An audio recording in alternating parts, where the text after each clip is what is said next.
better draft. We'll talk about it a little bit more once we head into the land of Dawn. Welcome, people. It's game number 2 in this best of 5 series. Currently, FCAP is 1 point ahead of Liquid Echo.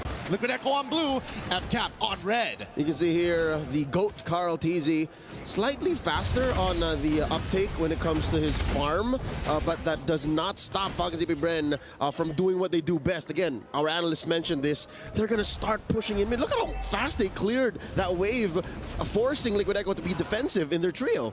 I mean, I think they're learning a couple of things from the previous game. They're like, okay, maybe we traded a little too early the last time, but against few on this Lilia, it's harder to find these trades, so let's just focus on lane prio. Ooh, early flicker coming out of JP. Yep, and that does open up a retry by Carl TZ on the Little Wanderer. Luckily, Kyle did hold his ground there, didn't pull the trigger just yet, but yeah, about, oh wait, team fight up top, Kyle TZ very low, is that gonna be first blood drawn? Yes, Carl TZ takes down Kyle. Flap might be up next, looking to get some spell vamp, but not this early on. Oh no.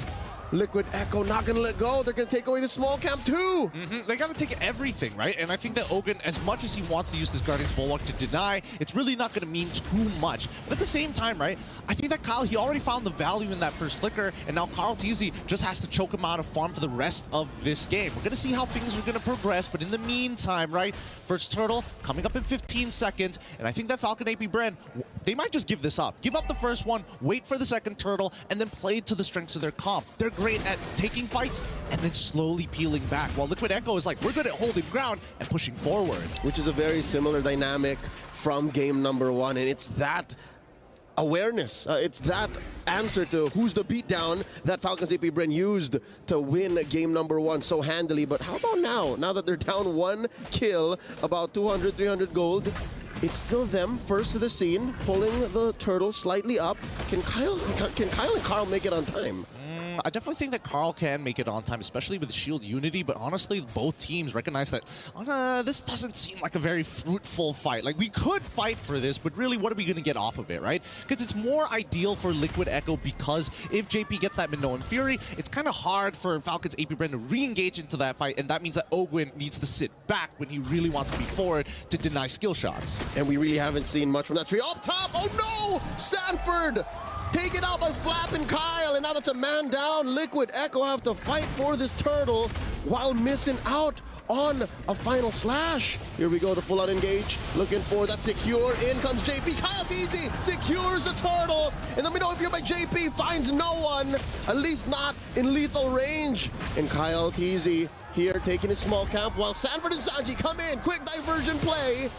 And Falcon's AP Bren make themselves scarce. Woo. I mean, it's 1-1 so far. Everybody's trying to make sure that they aren't dying to silly little things, right? They're just trying to make sure that if they are going to get a lead, sure, don't let them extend it. Keep them at bay. Again, this is real MLBB now. So there are no such thing as nothing fights. Nothing comes for free, and everything happens for a purpose. Super Marco throwing out the SOD up top. Could this be round 2? Sanford vengeancing from one to another. Still a replay from about a minute ago. Flap and Kyle take him out again. I mean, they've been doing this time and time again, and I'm curious to see, is this because of, you know, the mechanics? They're trying to punish, like, if you want to show off your mechanics, sure, let's see how much you can test it against us as a more consistent comp, and honestly, an easier comp to pull off from the side of Falcon's AP Bren. I think that Liquid Echo really need to start thinking where they need to find these resources. So far, there is a huge lead for Flap TZ over Sanford, and a slight lead for Benny Cutie over Super Marco. That's Corrosion Scythe and change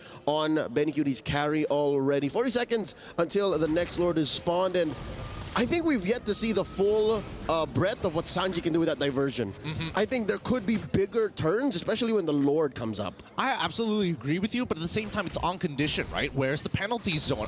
Has Kyle TZ used all 3 of his abilities? Has Ogun used the Numenon Blast? Because even if you do get a flank, that Guardian's Bulwark is super annoying. Deflecting projectiles back at you, that takes away a lot of value from Sanji. Which I think counts a majority of Liquid Echo's true damage, right? I mean, main damage sources. the spells Sanji throws out, those are all projectiles. Benny Cutie's light wheels, those are all projectiles. Also very, very true, right? So Ogun can get a lot of value in this game, and if it deflects into the right direction, who knows? He might actually, I mean, somebody might actually get a friendly fire kill. Turtle already started up. Sanford gets sent through the diversion.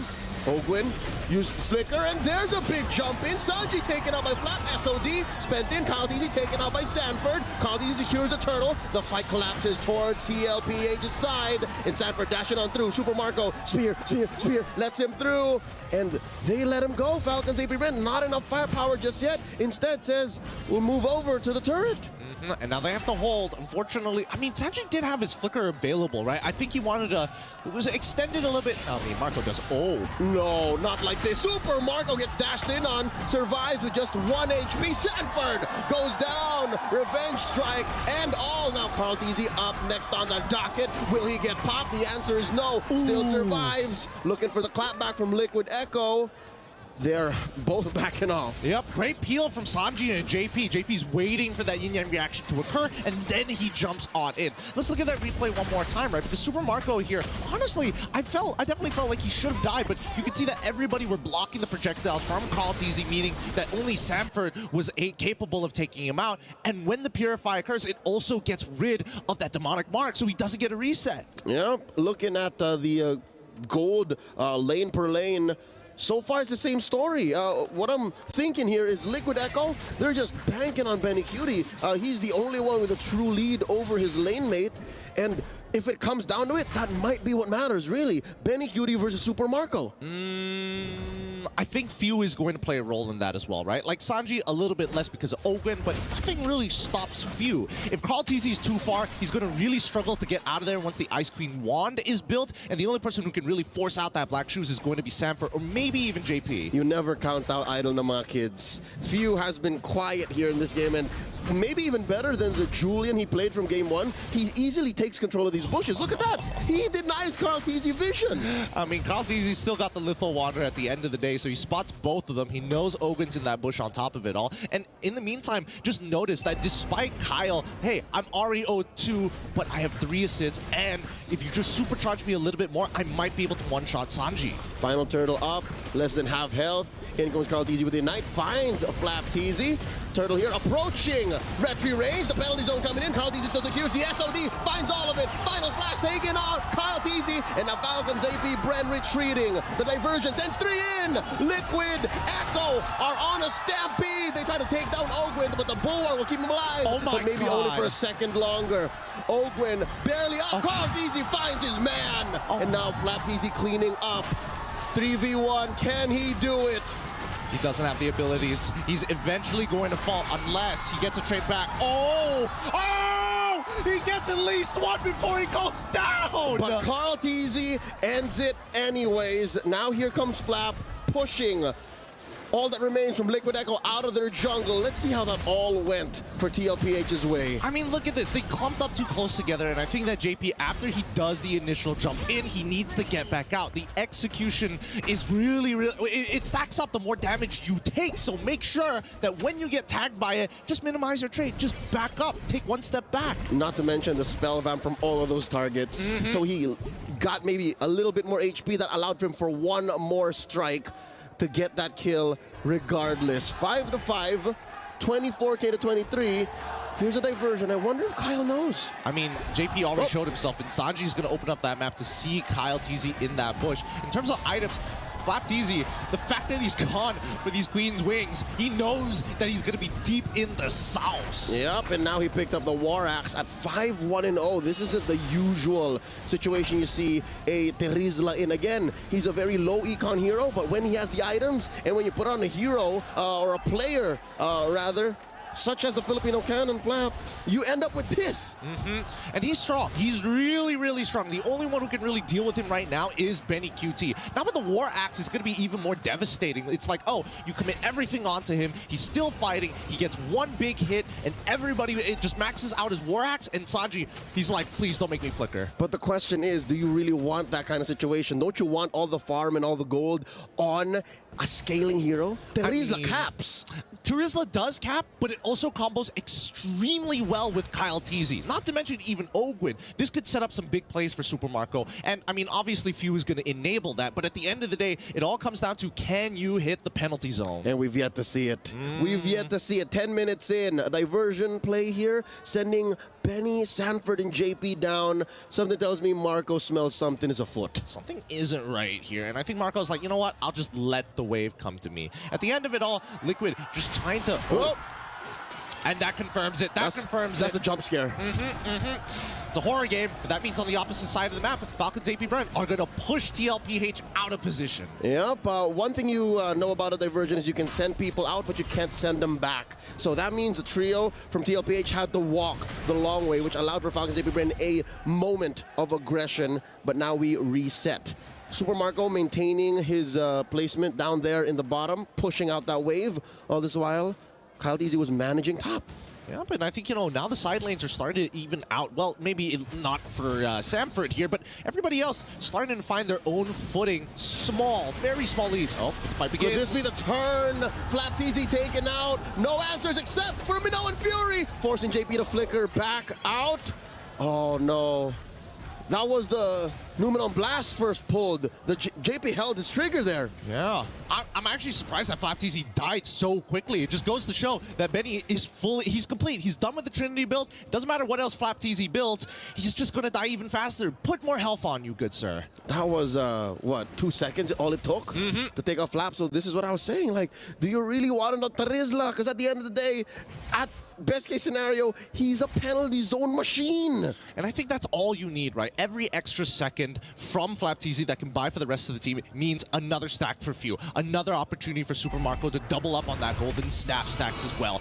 All in all, right, it's whether you can set the fight up. And I think right now, Liquid Echo is making it hard. Yep, they're not allowing Falcon's AP Bren to get any solid footing. They start up the Lord Dance, pulling it out, wailing away very casually as 3 members of Falcon's AP Bren push through. Flap holding that river, while Kyle TZ just casually farms. Wow, look at this. Nice wave set up down bottom by Marco. Yep, I mean, Marco, he's not being part of any of these fights technically with the SOD. He's got a global teleportation system on the... I mean, there's so much CC on Falcon's AP Bren. It's pretty hard to miss the SOD as long as you're communicating. Yep, and you hoarding them off into a full corridor. Oh, there's a final slash. Few with the black shoes already. Kyle TZ spotting Marco here. Put out a third of his health. Benny Cutie dashing forward. Flap TZ gets the vengeance, gets the vengeance. Numenon a blast into a big, beefy boy. They answer back with a Minoan Fury. No dice. Both teams back out.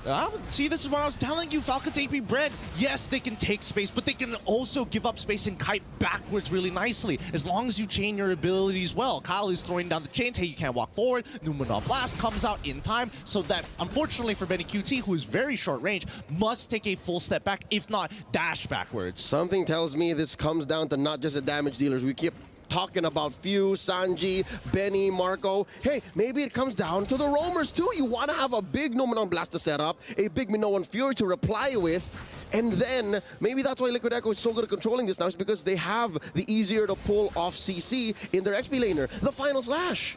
I mean, there is some extra layers to it, right? Because Liquid Echo, because they have consistent ways to engage, those are the main two. They're looking at JP as well as Sanford. They're not too bothered by Carl TZ because they know they can peel one guy off, but Sanford is a different story.